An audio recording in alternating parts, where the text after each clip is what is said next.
앞뒤 좌우로 한번 인사하실까요? 오늘도 행복한 주일 되십시오.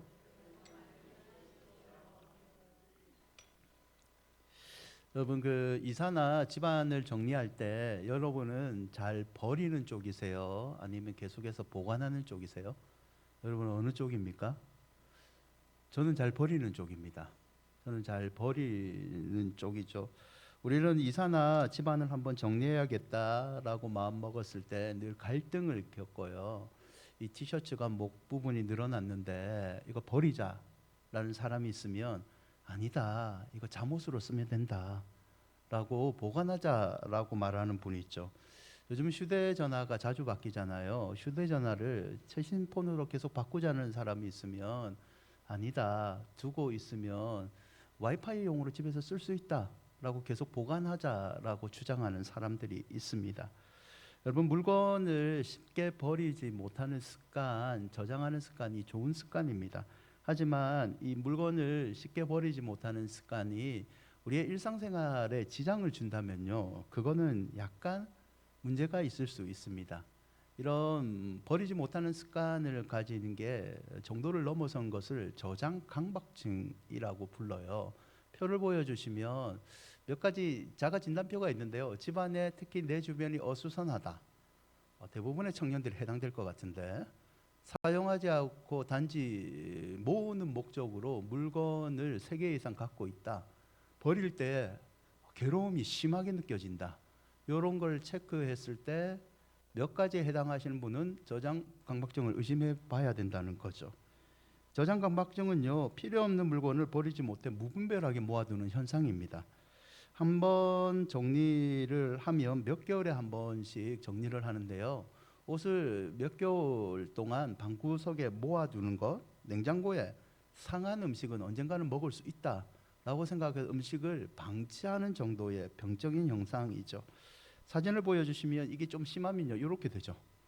예, 가끔씩 우리 동네, 옆 동네 가면 이런 집들이 몇 개 있어요. 또 넘겨주시면 집안이 이게 집인지 창고인지 모를 정도로 이거는 언젠가 필요하다고 모아둔 물건들입니다. 여러분, 미국의 정신의학회는요, 지난 2013년부터 강박증의 일종인 이 저장 강박증은요, 치료가 필요한 정신질환으로 봅니다.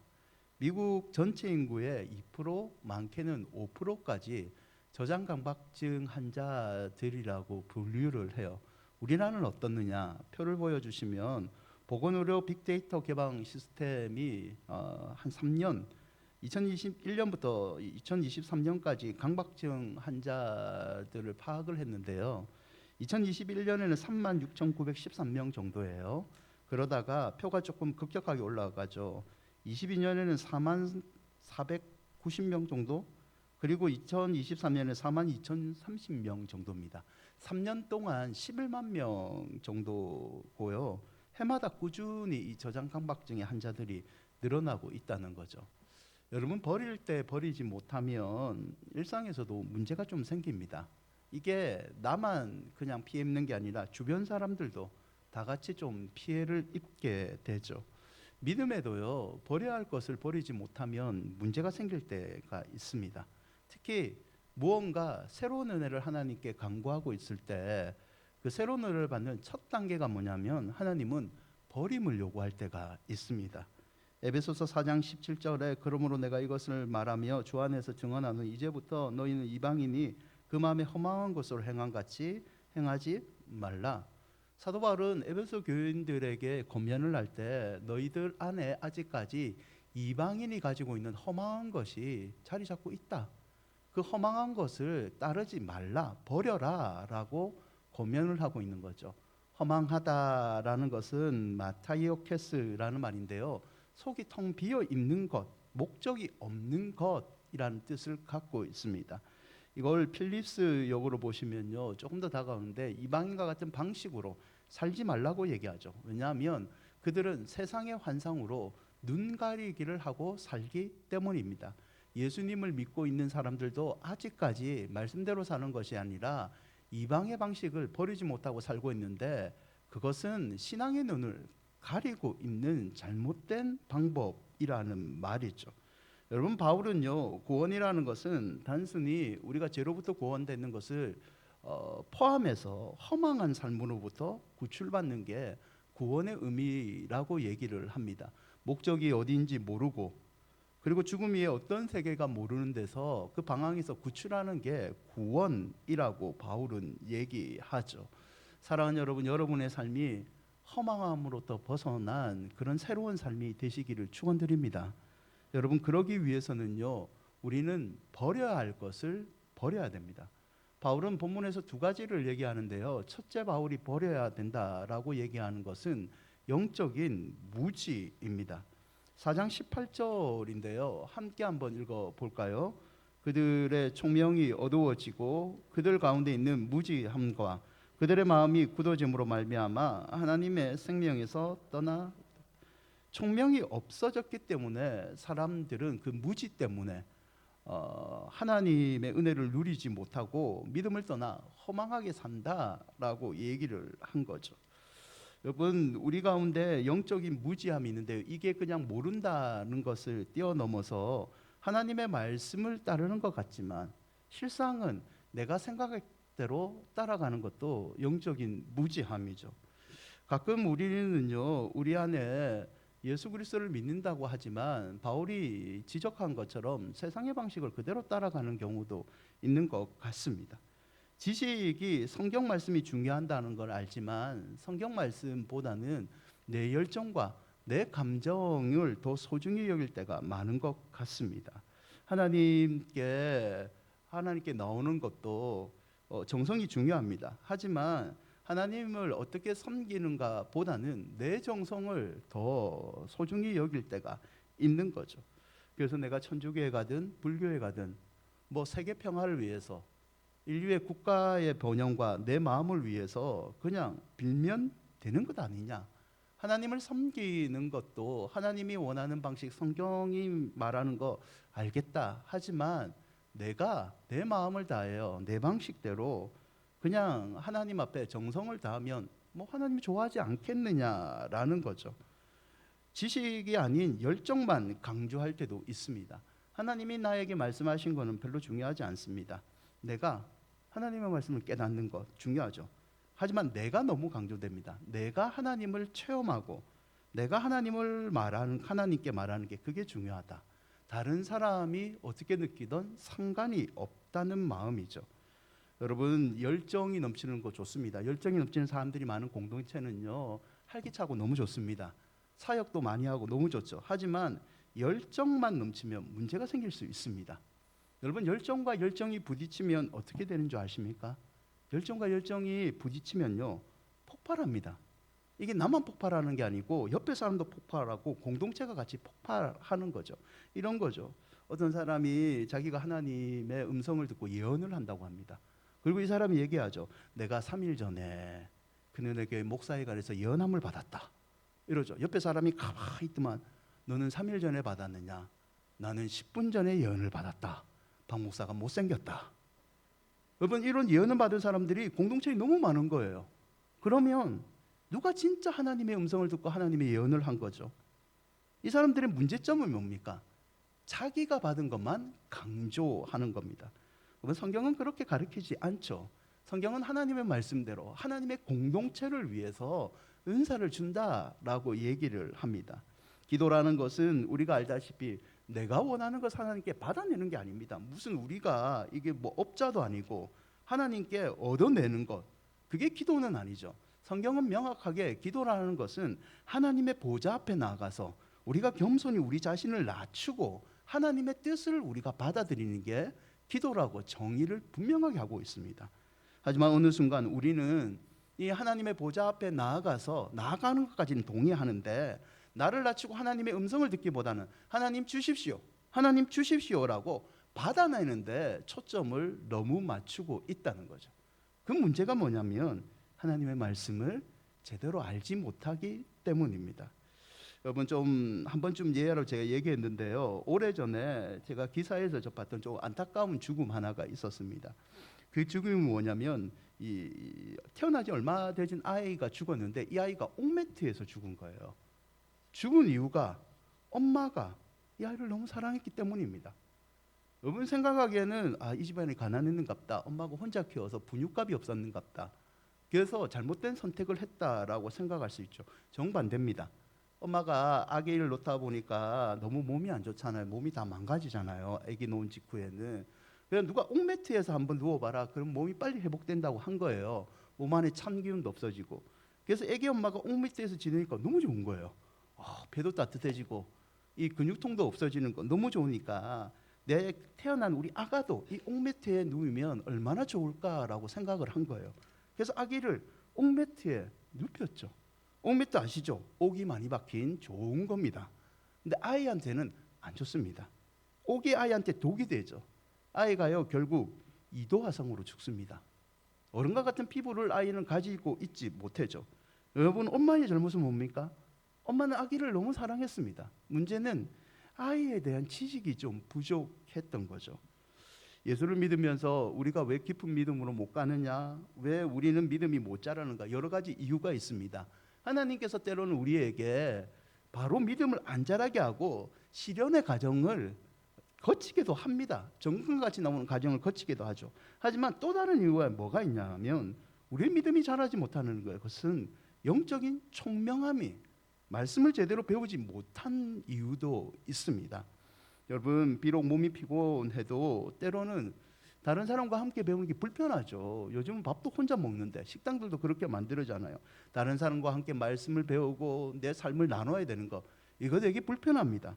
그럼에도 불구하고 영적인 무지를 벗어나기 위해서는요 성경은 우리에게 계속 자라가라라고 권면합니다. 양육훈련 과정을 모집하고 있어요. 3가지 과정인데요. 성장반이랑 구약의 파노라마 성경 통독을 하고 있습니다. 여러분 이 과정이 여러분이 이미 배운 분도 있고 어쩌면 가르치는 목사님과 전도사님보다 더 잘하시는 분들도 있어요. 그럼에도 불구하고 여러분이 새로운 은혜를 받기 원한다면 하나님 앞에서 이 과정들을 사모하고 말씀을 배우시기를 축원드립니다. 여러분 잊지 마십시오. 영적 무지를 벗어나야 하나님 앞에서 잘할 수 있습니다. 하나님은 우리에게 늘 새로운 은혜를 주시기 원하는데 우리가 배우지 않으면 우리는 그 조그마한 하나님의 은혜에만 머물 수밖에 없는 안타까움을 가지게 되는 거죠. 두 번째는요. 바울은 굳은 마음을 제거하라고 얘기를 합니다. 18절 끝에 보면 하나님의 생명에서 떠나 있는데 그 이유가 무지함과 더불어 그들의 마음이 어떻게 되어 있습니까? 굳어져 있기 때문이라고 얘기를 하죠. 여러분 굳어져 있다. 출애굽의 이스라엘을 대표적인 예로 많이 들죠. 이스라엘은요 애굽에서 400년 노예 생활을 하다가 하나님께 기도를 합니다. 살려달라고. 하나님 응답하시죠. 이스라엘을 구원하기 위해서 모세를 보내주세요. 그리고 모세를 지도자로 해서 홍해를 건넵니다. 아말렉과 같은 군대들을 기적적으로 물리칩니다. 때로는요 물이 없을 때는 반석에서 물을 내어주시고 만나와 메추라기를 보내주세요. 이런 수많은 기적을 이스라엘이 경험했지만 성경에 보면 여호수아와 갈렙에는 약속의 땅 가나안에 들어가지 못하고 전부 광야에서 죽었다라고 기록되어 있습니다. 여러분 이유가 뭐냐? 마음의 원망, 마음이 굳어졌기 때문이다라고 성경은 얘기하죠. 굳어졌다는 뜻은요 3가지 의미가 있습니다. 이게 대리석과 같이 딱딱하다, 무릎 관절에 있는 관절뼈와 같다, 그리고 굳은 살과 같은 의미이죠. 이스라엘 마음속에요 굳은 살이 생겨서 하나님의 새로운 은혜가 들어오지 않는 겁니다. 이스라엘 마음이 무릎뼈, 대리석같이 단단해져서 하나님의 새로운 말씀이 들어오지 않고 결국 멸망해졌죠. 마태복음 13장에 보면 이 굳은 마음에 대해서 좀 더 알 수 있는데요. 13장에 4가지 밭이 나옵니다. 길가, 돌밭, 가시밭, 그리고 옥토. 옥토를 제외한 나머지 3가지 이 밭이 굳은 마음과 같은데요. 19절 마태복음 13장 19절을 보면 이런 말씀이 있어요. 함께 읽어 볼까요? 아무나 천국 말씀을 듣고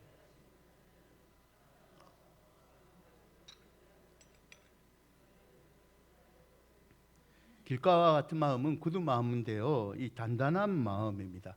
여러분 그 등산 좋아하시는 분들 있죠. 그리고 산 뭐 가끔씩 동네 뒷산이라도 가시는 분들 있죠. 등산길을 가면 요즘은 구청들이 길을 잘 만들어 놓잖아요. 하지만 등산을 좋아하시는 분들은 정석의 길을 안 가시는 거 알죠? 꼭 내가 아는 지름길이 있다라고 얘기하시잖아요. 처음에는 그 지름길을 가보면 뭔가 이렇게 흙먼지도 많고 진흙도 많고 이 좀 부드럽습니다. 근데 어느 순간 그 지름길을 동네 모든 사람들이 다 알아버렸네. 그리고 한 1년 뒤에 가보십시오. 그 지름길 어떻게 되어 있습니까? 아스팔트를 깐 것 같지 않은데 단단해져 있습니다. 여러분, 이런 의미입니다. 진흙위에 사람들이 수십 년 동안 다니면 아스팔트와 같이 더 단단해지잖아요. 말씀을 듣습니다. 듣는데 영적으로 이해하지 않고 그냥 들은 겁니다. 그냥 들어서 마음에는 나는 잘한다, 나는 잘한다, 나 다 안다 라고 이 단단해져서, 교만으로 단단해져서 이 말씀이 하나님이 나에게 주시는 말씀이 이해는 하지만 더 이상은 그 은혜를 거부하는 겁니다. 설교를 들을 때 마치 길가에 있는 마음처럼 저거는 나를 향한 말씀이지만 지금 나보다는 저 집사를 향한 말씀이야 라고 자기에게 적용을 하지 않는 거죠. 사랑하는 여러분, 한 말씀이라도 놓치지 않는 겸손의 기도를 잃지 마시기를 바랍니다. 어떤 말씀이라도 여러분, 하나님께서 나에게 주신 말씀입니다. 한 말씀이라도 오늘 깨닫게 해 주십시오. 이런 간절한 기도가 있어야지 우리는 굳은 마음이 아니라 은혜를 받는 부드러운 마음이 될 수 있는 거죠. 13장 20절과 21절을 보면 돌밭이 놓은데 돌밭에 뿌려졌다는 것은 말씀을 듣고 즉시 기뻐합니다. 말씀 가운데 깨달음과 영적 은혜가 있다는 거죠. 하지만 그 속에는 뭐가 없습니까? 뿌리가 없습니다. 돌밭의 자리에 뿌리가 없죠. 뿌리가 없기 때문에 환난과 박해가 일어나면 곧 넘어지죠. 누구보다도 말씀의 은혜를 느끼고 할렐루야를 외칩니다. 주를 위해서 살아갔다고 외칩니다. 하지만 고난이 오면요, 당장 말씀을 포기하고 세상의 방법을 찾아갑니다. 그냥 무당집을 찾아가는 것과 같은 거죠.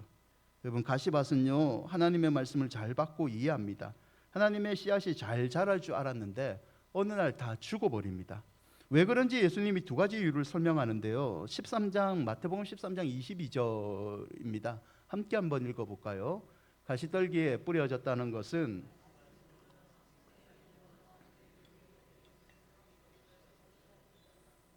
말씀이 무슨 뜻인지 잘 압니다. 내가 어떻게 선택하는 것이 그리스도인의 올바른 길인가도 잘 압니다. 뭐 저도 그런데요. 대부분의 우리 성도들이 여기서 많이 무너지죠. 하지만 결정적인 선택의 순간 세상의 염려와 재물의 유혹을 이기지 못합니다. 말씀보다는 그걸 선택하는 거죠. 하나님, 지금은 내 연금이 더 중요합니다. 지금은 자녀들의 앞길이 더 중요합니다. 하나님 말씀 알겠습니다. 그만 얘기하십시오. 나는 지금은 이거 선택합니다. 세상의 염려 때문에 하나님의 말씀이 결정적인 순간 자르지 못하는 거죠. 여러분, 믿음의 순간도요, 결정적인 순간에 이런 염려를 포기하고 하나님을 선택해야 될 순간이 있습니다. 근데 저도 그렇지만요, 대부분 하나님의 길을 알지만 선택하지 않고 천리다는 이 세상의 염려를 선택하죠. 그래서 우리 믿음이 몇십 년 동안 쳇바퀴 돌듯이 그 수준에만 머물러 있는 겁니다. 여러분, 우리 어르신들 이 하단 가꾸는 거, 밭 가는 거 좋아하시잖아요. 이 밭, 작은 것을 심는 밭도요, 씨 뿌리고 3개월 방치하면 어떻게 될까요? 3개월 방치하면 어떻게 됩니까? 누가 말하지 않았는데 돌멩이가 날아와 있습니다. 어느 순간 뭐 바람이 불러가지고 이상한 것들이, 쓰레기들이 쌓여 있죠. 그러다가 지나가는 사람들이 요즘 담배꽁초보다 커피를 마시고 커피 그 빈잔들을 많이 꼽아 놓더라고요. 어느 순간 휴지와 담배꽁초가 꼽혀 있죠. 작은만 밭도요, 몇 달만 가꾸지 않으면 잡초가 무성합니다. 근데 하나님의 말씀을 받아야 된 우리 마음의 밭에 이 하나님의 말씀을 새로운 은혜도 받지 않고 기도도 하지 않으면 이 마음이 계속 될 거라고 생각하십니까? 착각입니다. 성경은요, 누누이 말씀과 기도로 네 마음을 갖고 와라고 얘기를 합니다. 잠언 4장 23절이 대표적인 말이잖아요. 모든 지킬 만한 중에 더욱 네 마음을 지켜라. 생명의 근원이 이에서 남이니라. 육체를 가꾸는 것보다 마음을 가꾸는 게 더 중요하다고 얘기합니다. 이 마음을 그냥 두면 의심과 걱정의 잡초는 누구든지 난다라고 얘기를 하죠. 목사인 저에게도요, 내가 말씀을 가까이 하지 않고 기도하지 않으면 의심과 걱정의 잡초가 생깁니다. 상처의 도리요, 갑자기 다른 사람의 말이 나한테 예민하게 다가옵니다. 게다가 부도를 맞든지 집안이 우환이 생기는 고난의 비가 내리면요, 의심과 걱정은요 단단해집니다. 더 이상 말씀이 들어오지 않습니다. 여러분 어떻게 해야 됩니까? 방법은 간단합니다. 결단하시고 말씀의 호미를 들고 우리 마음밭을 갈아엎으셔야 됩니다. 잡초를 뽑아내야 되죠. 물을 줘야 됩니다. 사랑하는 여러분, 여러분의 마음이 하나님 앞에서 늘 새로워지시기를 축원드립니다. 그 말씀을 갖는 방법은요, 그 마음은 우리 힘으로 절대 되지 않습니다. 하나님의 말씀으로 내 마음밭을 갈아엎으십시오라는 간절한 기도가 있어야 되고, 기도가 있었다면 이 굳은 마음을 제거하기 위해서 말씀을 배우는 행동의 결단이 있어야 되는 거죠. 말씀을 맺고자 합니다. 켈빈 밀러라는 사람이 포기하는 삶의 즐거움이라는 책을 냈는데요, 그 중에 이런 예화가 나와요. 독수리 한 마리가요, 나야가라 폭포 위를 쭉 날아다니고 있었습니다. 자기의 먹이를 찾고 있었죠. 그러다가 마침 이 죽은 양 한 마리가 둥둥 떠다니는 것을 보게 됩니다. 독수리는 손살같이 쭉 내려와요. 그리고 양의 시체를 날카로운 발톱으로 꽉 잡습니다. 먹기 시작해요. 이 먹는 동안 양은 어떻게 됩니까? 그 자리에 멈추지 않죠. 계속 물길을 따라서 폭포 쪽으로 흘러가고 있었습니다. 독수리는 전혀 걱정하지 않습니다. 나는 날개가 있다. 위험한 순간 나는 그냥 날아가면 된다. 나는 죽지 않을 거야 라고 걱정 없이 이 고기를 먹고 있었습니다. 죽은 양이 점점 흘러가죠. 나야가라 폭포 근처에 다가오니까 물살이 더 빨라지는 겁니다. 독수리는 그제서야 이젠 좀 위험한 것 같아, 한번 날아볼까, 먹기를 중단하고 날개에 힘을 줍니다. 근데 웬일인지요, 독수리의 발톱이 죽은 양의 몸속에 깊이 빠져서 빠지지 않는 겁니다. 이 독수리 어떻게 됐을까요? 양과 함께 폭포로 휩쓸려 죽고 맙니다. 여러분, 우리의 모습이 이와 같지는 않습니까? 이 정도 세상의 즐거움 나 즐겨도 된다. 결정적인 순간에 하나님 앞에 나와 나는 믿음으로 결단할 수 있는 그런 단단한 믿음이 나에게 있다. 나 모태신앙이다. 나 은혜를 많이 받은 사람이다. 나 이 정도 말씀으로 새롭게 하지 않아도 어느 고난에 충분히 이길 수 있다. 착각이십니다. 성은 성장과 같은 것을 붙들고 있으면서 나는 믿음으로 이겨낼 수 있다. 하나님의 도움 지금은 필요 없고 하나님 너무 힘들어할 때 그때만 도와주십시오. 오히려 그런 교만함이, 단단함이 우리를 죽음의 길로 인도할 수 있다는 거죠. 여러분, 오늘 이 짧은 설교가 여러분한테 불편할 수도 있습니다. 하지만 성경은 새로운 은혜를 받기 위해서는 버림을 강조합니다. 너희들이 먼저 버릴 것을 버려야지 너희 가운데 그리스도 예수의 새로운 은혜가 주어진다. 이전 것은 지나갔으니 보라 새 것이 되었도다. 구원만 적용되는 것이 아니라 새 것이 되기 위해서는 이전 것은 지나가는 버림이 우리 가운데 있어야 되는 거죠. 사랑하는 여러분, 시간과 돈, 꿈, 자존심 중요합니다. 하지만 때로는 시간과 돈과 꿈과 자존심이 우리의 마음을 너무 사로잡을 때가 있습니다. 하나님의 말씀을 못 들어오게 할 때가 있습니다. 이것들이 혹여나 하나님과의 건강한 관계를 깨게 만든다면 시간과 돈과 꿈과 자존심도 내려놓는 믿음의 결단을 하시기를 바랍니다. 여러분, 버리면 다 잃어버릴 것 같죠. 하지만 성경은요, 버렸을 때 없는 기적이 있다라고 우리에게 얘기해 줍니다.